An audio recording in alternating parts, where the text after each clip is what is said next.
for joining us on this Tuesday. All right, let me tell you what's straight ahead. In fact, we're going to be talking about this right now. President Trump firing back at Democratic Senator Dick Durbin. I don't know if you heard about this. The commander-in-chief blasting Durbin for misrepresenting what he said during an Oval Office meeting on DACA. All this as a government shutdown looms on Friday with no deal in sight right now. Griff Jenkins breaking it down in the shadow of the Capitol. Griff.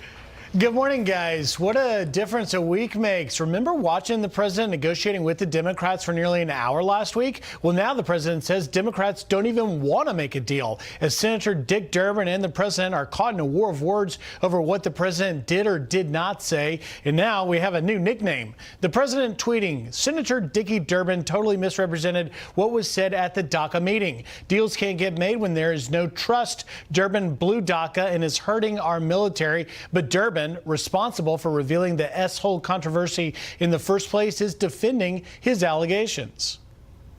I stand behind every word that I said in terms of that meeting. I'm focused on one thing, not that meeting, but on making sure that those who are being protected by DACA and eligible for the DREAM Act have a future in America.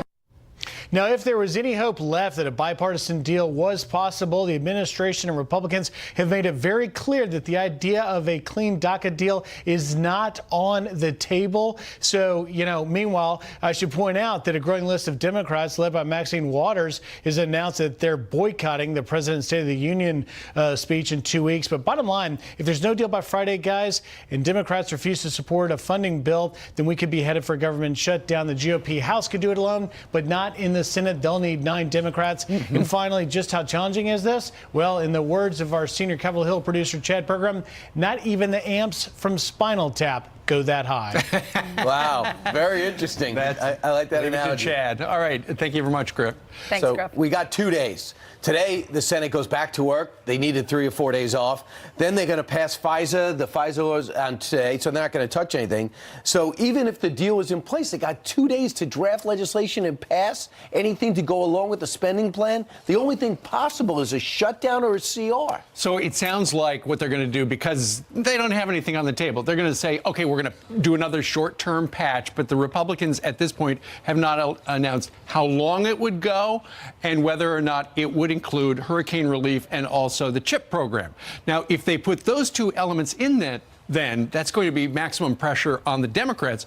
Wait, you're not going to vote for the children? You're not going to vote for hurricane relief? Really? So they think they'll be able to get a short-term patch to kick that can down the road a little bit. There will be a short-term patch. They're going to use the CR. There's no way they're going to let this government shut down.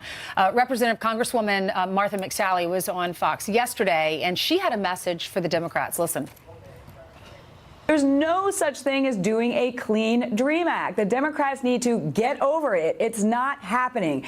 We in our bill have come up with the president's priorities, the American people's priorities, and that should be a starting place for these negotiations. But I agree with you, Ainsley. It's likely you're right, but there's a chance. There's going to be a shutdown. Very rare. Because very rare. Yeah, but 32 Democratic senators voted against the CR before Christmas. And you wonder how many more we're going to be told, hey, we have the president in a box because of the controversy over the weekend. And I think it would be a miscalculation, but maybe that could be the stream of thought. Like, we have a chance to do this because, Steve, your scenario is also correct in that if you put those 2 things out there, they could be angry at the kids and angry at victims. However, what if you say to yourself, if you were Chuck Schumer and they stormed into your office demanding DACA? What if you were Nancy Pelosi and you're making a speech and you get interrupted by the so-called DACA kids? Are you really going to say, I did nothing again? Well, that's what happened last time, because they were, the Democrats have taken a lot of heat from their core base. Why didn't you come up with a DACA deal then? But then at the same time, it's like the stars are not aligned at this point. This part of the week to do it. And so, remember the olden days when people used to, on Capitol Hill, just do one bill at a time and not have to glom a bunch of other stuff onto it? Now it looks like to get the Democrats would like, if you're going to fund the government, you got to do the DACA deal. Yeah. There's just not enough time right now. It's give and take. And we asked for your comments earlier in the show, and John wrote us and said the Dems' idea of a deal or compromise is you give us what we want and we'll call it a deal. Yep. James emailed, Dems need to stop playing games and do what's right for the American people who put them in office. All right, some of the same sentiment. What about this one from Jim? All the Dems want us to stall until they get what they want, then blame the GOP when it goes bad. Business as usual. So all the emails seem to be going the same direction. Pretty much. They would like something done. Now we touched on this at the top of the program. You know, in the run-up to the passage of the tax bill, the mainstream media pretty much painted it as if this thing passes, it's going to be a boon for just rich people and big corporations and Armageddon. It's going to be the end of the world. The Washington Free Beacon put together a montage where you hear some of the hyperbole before the tax bill passed, and then it is ended each time with a little bit of clarity on what actually happened. Watch this. It feels like you're relying on this tax cut of the corporations, of the wealthy, to trickle down. Yeah, Southwest and American Airlines both announcing they're going to give $1,000 bonuses to employees following the tax overhaul. So you're creating a huge tax cut, right, and you might not get wage growth. Right. Capital One Financial, which just confirmed to CNBC that they will raise the minimum wage for all U.S.-based employees at Capital One to $15 per hour. And anybody who thinks that this corporate tax cut is going to trickle down to lift wages has a staggering ignorance of how public companies function. Wells Fargo said it would raise its minimum wage to $15 per hour. I'll ask you plainly, are you living in a fantasy world? AT&T announced that it will invest $1 billion in the U.S. in 2018. Also, for 200,000 workers, it will provide them a $1,000 bonus.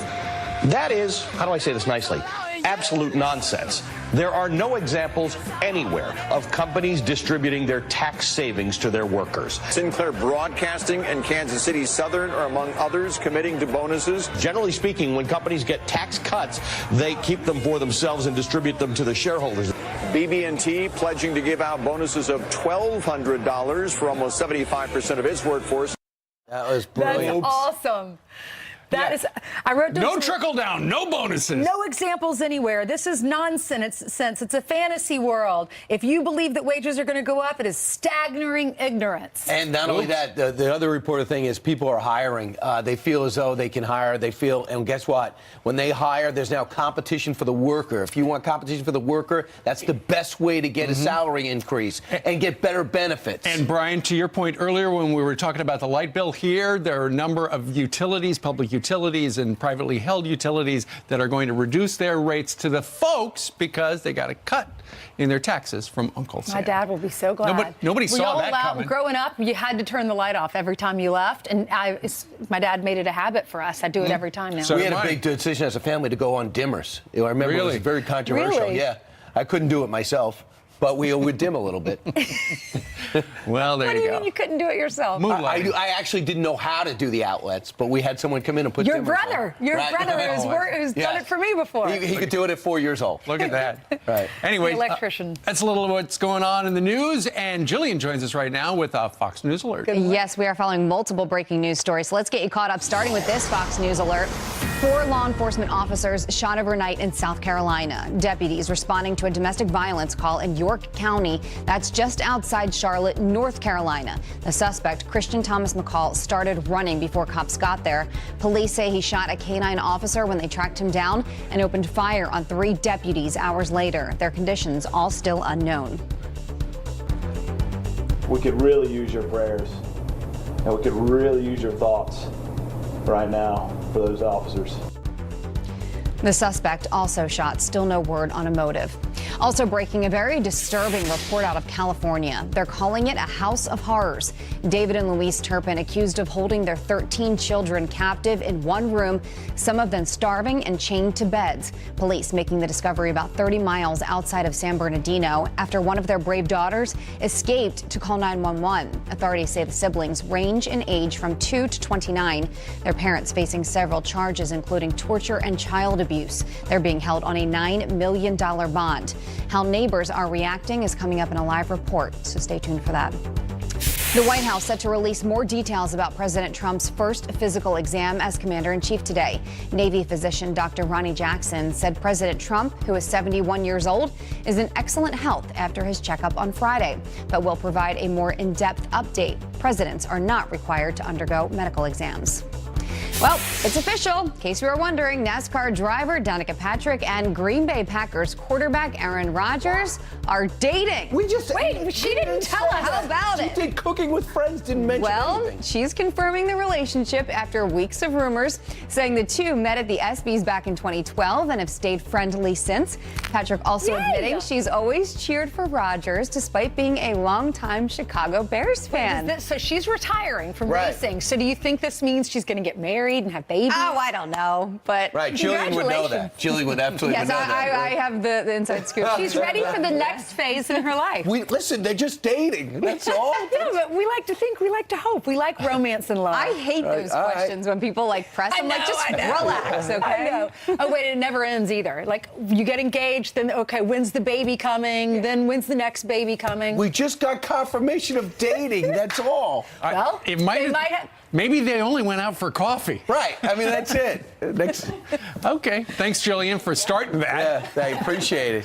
All right. Coming up on this Tuesday, Maxine Waters says she's boycotting the State of the Union. Now one veteran is making an offer to go in her place.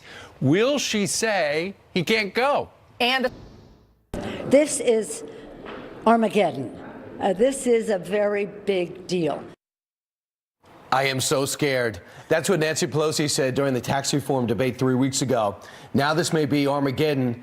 Well, I'm not really sure it adds up to Armageddon. More and more people are getting fed up with high taxes in blue states and are moving out. So for Democrats, this might be Armageddon for them.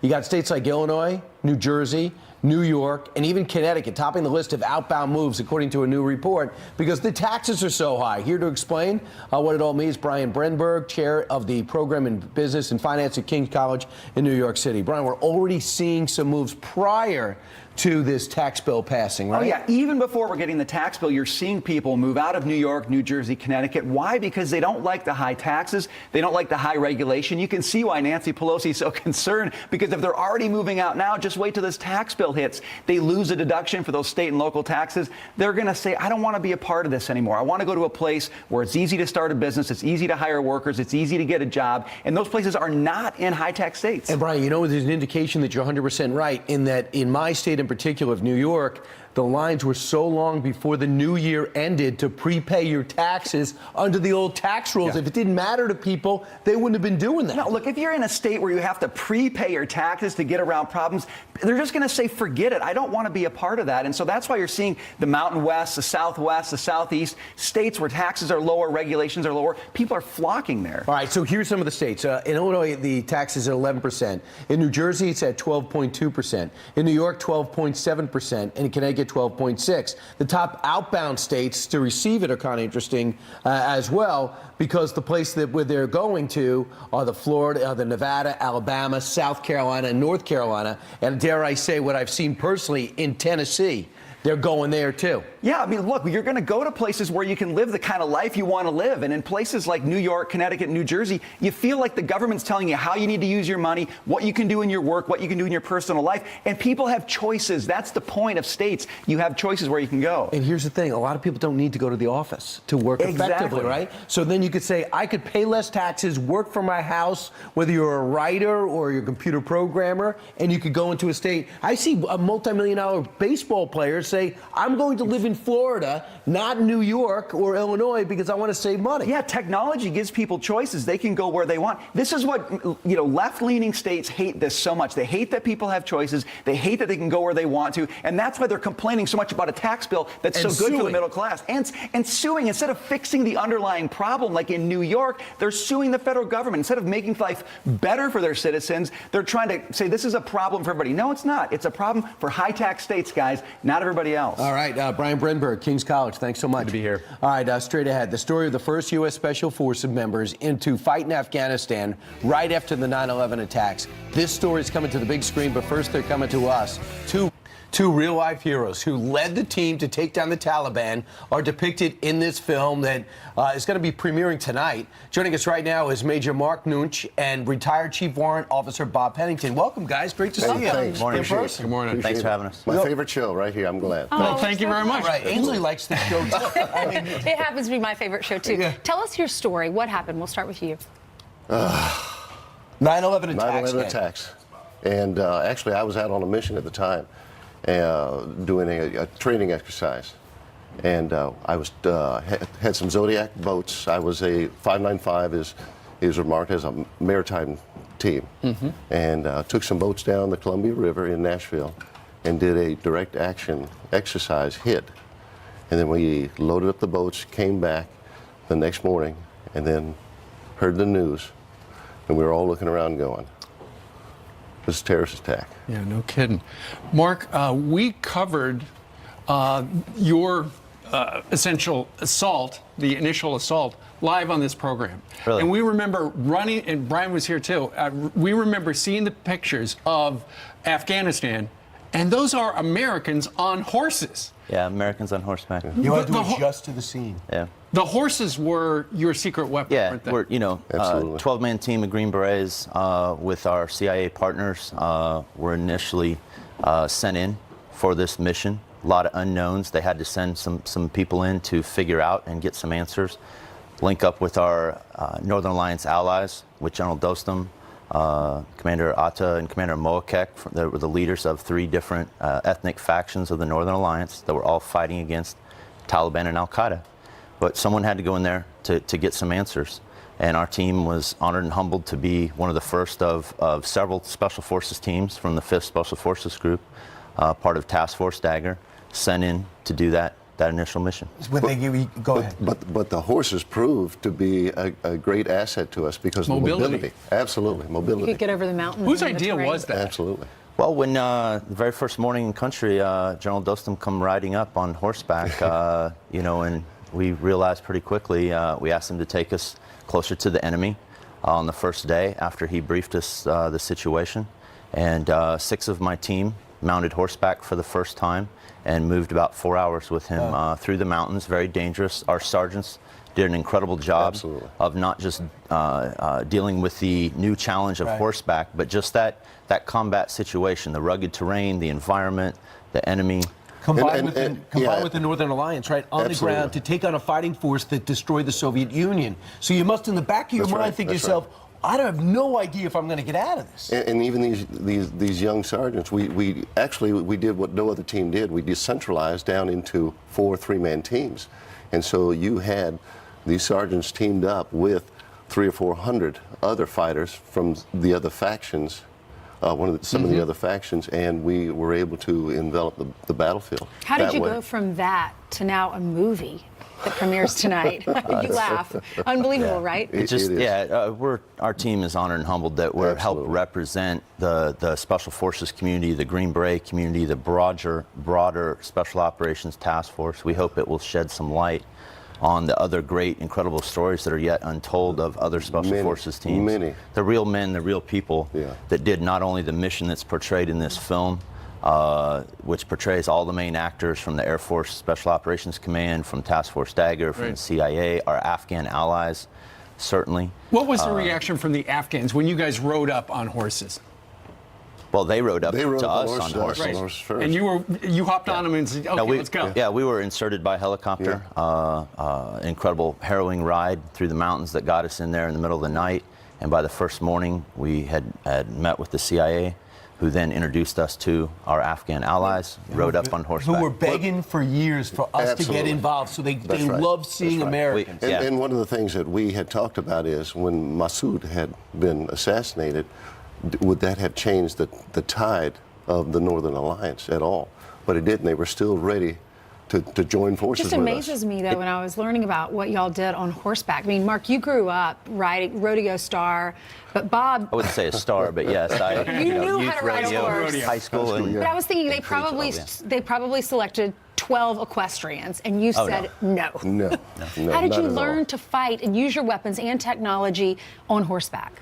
Yeah, that was very painful. On-the-job training. I still have saddle sores from those. It was incredible. We had essentially a 19th century force on horseback in the rugged terrain. They're armed with 20th century weapons, AK-47s, assault rifles, rocket-propelled grenades. And then our Special Forces team brings in 21st century technology with satellite radios, with global positioning devices and night vision goggles, lasers, laser target designators. And then, of course, above us, we had this incredible aerial armada of every manner of inter-service aircraft that was at our back. Our biggest thing was the coordinating the fire, because you had now the Afghans doing cavalry charges, and we dropping the bombs at basically the same time. You had to take out the Taliban and get Al-Qaeda.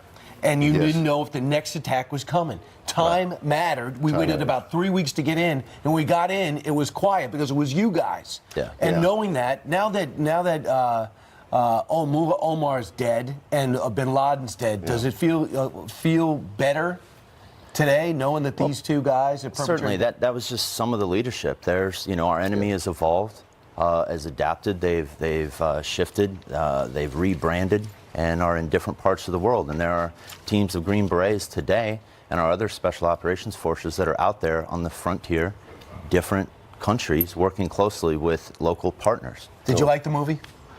Yes, it had to watch it a couple of times, but I like the depiction of how they show what a Special Forces team is all about, and how we adapted, how we overcame those tough challenges out there. And they were tough challenges. No kidding. Well, we look forward to watching the movie. It officially rolls out nationwide on the 19th. That's correct. Well, Bob and Mark, thank you very much for your service. It's a pleasure. We've been encouraged to work on a book to help tell more about this experience. So. You got it. Well, you'll have to do that and come back and tell us about it. I further encourage you. Thanks, Brian. I appreciate it. God bless you. Thanks for serving. Thank you. All right. Thank you. More Fox and Friends in just a moment. Don't go anywhere. 7:35 here in New York City, back with the Fox News Alert. A very disturbing report out of California. They're calling it a house of horrors. A number of children found starving, chained to their beds. The parents arrested after one of their brave daughters escaped to go and call police. Todd Pyro is here with the horrific details that are still unfolding. Hey, Todd. Hey, Brian. Hey, Steve. Ainsley. Hey, Brian. When officers went inside the home of David and Louise Turpin, they found several children shackled to beds with chains and padlocks in dark and foul-smelling surroundings. The parents unable to explain why. The investigation began after a 17-year-old girl escaped from the home in Paris, California, and called 911 early Sunday to report that her 12 brothers and sisters were being held by their parents. Investigators initially believed that girl was just 10 years old because she was so emaciated. And they also thought all the victims were kids, but eventually discovered that 7 of them were adults. The sheriff's office said the victims appeared to be malnourished and very dirty. They were sent to local hospitals for treatment, but their conditions were not immediately known.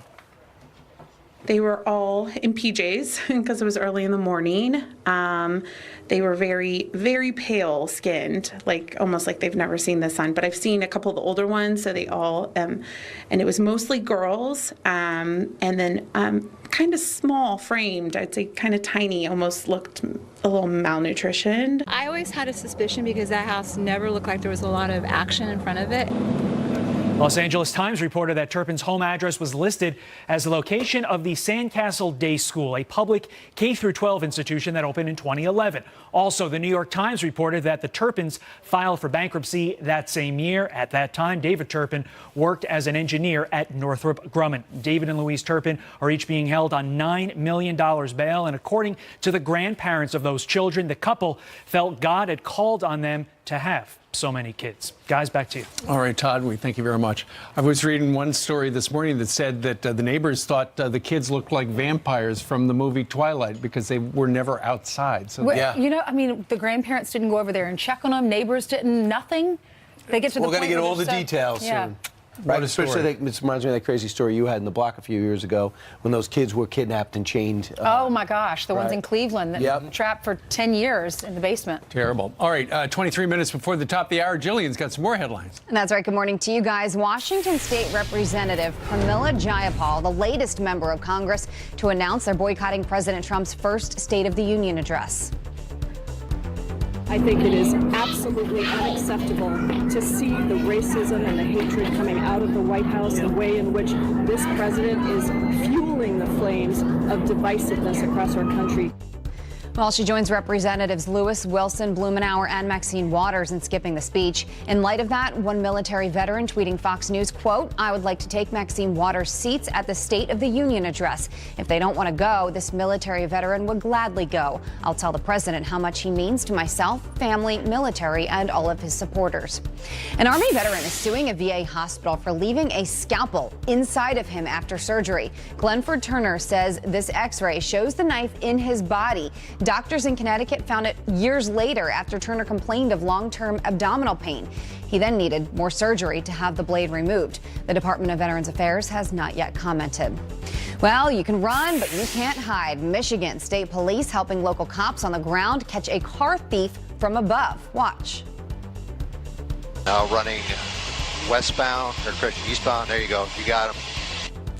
Helicopter video showing Detroit police surround and arrest the suspect after a wild chase. The airborne help is part of an initiative to combat crime in the state's most dangerous cities. Well, most dog lovers and owners would rather hang out with their pets than people. That's according to a new study which found out more than half of Americans would skip out on human commitments specifically to get some quality time with their furry friend. The research done by Link AKC also found that the bond between people and their dog improves mental and emotional health. And I, for one, can tell you I agree with that. I go home on weekends to Philadelphia to spend time with my corgi Tyler. My mom always says, "You're only here to see the dog," to which I respond, "Yes." I'm just kidding. I love you guys. And Brian, I'm sure you agree with this story as well. I have a picture of my dogs, and there I am holding them naturally. That's sweet. I mean, it's unbelievable. They have to hold their collar or they run from me. No, I'm only kidding. They are. I actually was just telling Stuart Varney, we rarely speak in the breaks, but this time we broke code. My dogs like me more every day. Well, I'm very glad to hear that, Brian. Every day the intensity increases, and not many people can say that about me. I don't know what's prettier. It usually goes the other way. What's prettier, the dogs or Brian's yard? Is that your backyard? My wife deserves full credit. She did a great job. She did. I gave her a trimmer and a lawnmower, and I said, "Make it nice." It's a mansion, Brian. All right, a so mansion. we wanted to have Stuart on the show today because it is a huge day on Wall Street. Tell us why. Okay, this is an explosive day. Sit back and watch history. At 9:30 Eastern Time this morning, the Dow Jones Industrial Average will hit 26,000. It was only 7 trading sessions ago that we hit 25,000. This is really an explosive event, which doesn't get much coverage. Now, in the background, you've got a possible government shutdown. Right. You've got, as you were saying yesterday, Brian, you've got the possible withdrawal from NAFTA. Investors don't care. That's making no impact on Wall Street at all. Nor did the controversy over the weekend. No, it didn't. This is investors smell profit. More and more profit from American corporations, and that's the bedrock for stock prices. Stuart, you said a moment ago this stock market ramp up not getting much coverage. Why is that? Because it's the Trump rally. Anything positive for President Trump, whether it's the economy or anything, does not get coverage. But this is historic. It is historic, and it is inexplicable that I'm not seeing this on the front page of major newspapers or at the top of every newscast on media outlets. But we're not. They're ignoring it. But I also thought that it was significant that how quick we got to 26,000 from 25,000. Did that matter? 7 days. Yes, That's explosive. That is a real. That's why the media should be covering it. You've never seen anything like this before. In October, we hit 23,000. November, 24,000. January the 4th, 25,000. Today, January the 16th, 26,000. How about that? Now, hold on a second. People come up to me and they say, I'm worried. What should I do? It can't keep going up like this. Right. If you're worried, you can A, sell everything, sleep well at night, go to safety and pay the profits tax next April 2019. Right. Or you can sell half your stuff so that you lock in your initial investment and let the rest of it ride. Right. You could put stop loss orders in. So if you've got Apple, say, and it's at $175 a share, tell your broker, I'm selling it if it gets to 160. So you limit your loss. You know, you can do all of that. Had those people who bought Bitcoin last month put their money in the stock market, they'd be smiling rather than crying. And Bitcoin is down today at $11,000 per coin. It is. Why are you looking at me? I bought the minimal amount. Yes, you did. We're going to be watching you for the big stock market rally. It's a big day. And I'm going to be on with you today, Stuart. Yes. You watch out. Via the radio. All right, thank you very much. Thank you. All right, 18 minutes before the top of the hour. Coming up straight ahead, can Republicans and Democrats strike an immigration deal and avoid a government shutdown? We're going to ask Sarah Huckabee Sanders. She promises to answer. Plus, convicted leaker Chelsea Manning wants to be a U.S. Senator, so how can she be trusted to handle classified information Did she win inside Congress? Didn't do so well with it last time. That's coming up next. Some quick animal headlines. That's the theme. A masked bandit caught red-handed breaking into a cell phone store. Police responding to a burglary at Boost Mobile. It's in Tennessee, only to find it was a raccoon that set off the alarm. Surveillance capturing the animal crawling into the store through the roof. The owner showing mercy by letting him escape out the front door because we're out of raccoons. And fire crews rescue a baby cow that fell 16 feet down a well. That's the story they're telling us. Rescuers in California using a rig to hold the 300-pound animal out after being stuck for 4 hours. Officials say the well was covered up, but the calf went through the wooden cover. The baby was then reunited with its mom. It'll be steak soon. Now this. She spent 7 years in prison for leaking top government secrets, and now Chelsea Manning is running for Senate. But can a convicted leaker really have a shot at handling classified information in Congress? Security Studies President Jim Hansen led secret counterterrorism operations while serving in the U.S. Army Special Forces. He joins us right now from our nation's capital. Jim, good morning to you. Good morning. Good to be with you. Okay, so what do you think about this idea that Chelsea Manning could be running for the U.S. Senate, could be a U.S. Senator? I think it's absurd, but unfortunately not out of the question. You know, I mean, I guess it shows the resistance's true colors if someone like this can gain any level of support. I mean, maybe they could find Bo Bergdahl doesn't seem to be doing anything right now, and perhaps they could get Putin to send Eddie Snowden back and run the trifecta of traitors. This is an obscene thing, but there's no prohibition against it. Apparently, you can run for Senate as a felon. Do you think that the voters in Maryland, do they know enough about her? If they go to the polls and maybe they haven't done their due diligence, or there are a lot of people on the ballot, they might recognize her name because her name's been in the media, and they might check the box? I mean, the largest leak of classified documents in U.S. history. Yeah, I would like to think the people of Maryland are smarter than that, and she's running against an incumbent with a big war chest. So I don't think it's a great problem, but let's take a quick thought about what Manning actually was convicted of. This was the Espionage Act, dumping 750,000 classified and sensitive documents onto the internet, supposedly because there were war crimes that were going to be exposed. And yet, 0 war crimes were actually exposed. So this is someone who showed their oath meant nothing to them and their judgment is non-existent. But the way I understand it, it also revealed informants that we had on the ground in Iraq and Afghanistan, and a lot of them are dead today. And how this person was even eligible to come out prior to 35 years is unbelievable. And the only thing that Chelsea Manning has shown is an ungratefulness even to President Obama that she was exonerated from these charges. Yeah, I mean, Obama showed some misguided sense of pity, not any reason to believe that this wasn't the crime that was committed.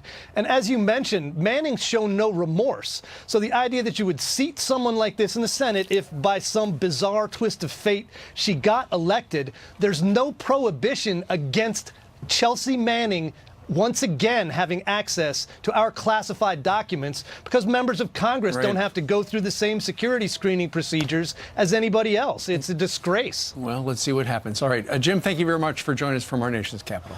Thank you. Well, I don't think Ben Cardin has much to worry about. Meanwhile, people pay big bucks for financial advice, but for you, it's free, as far as we know.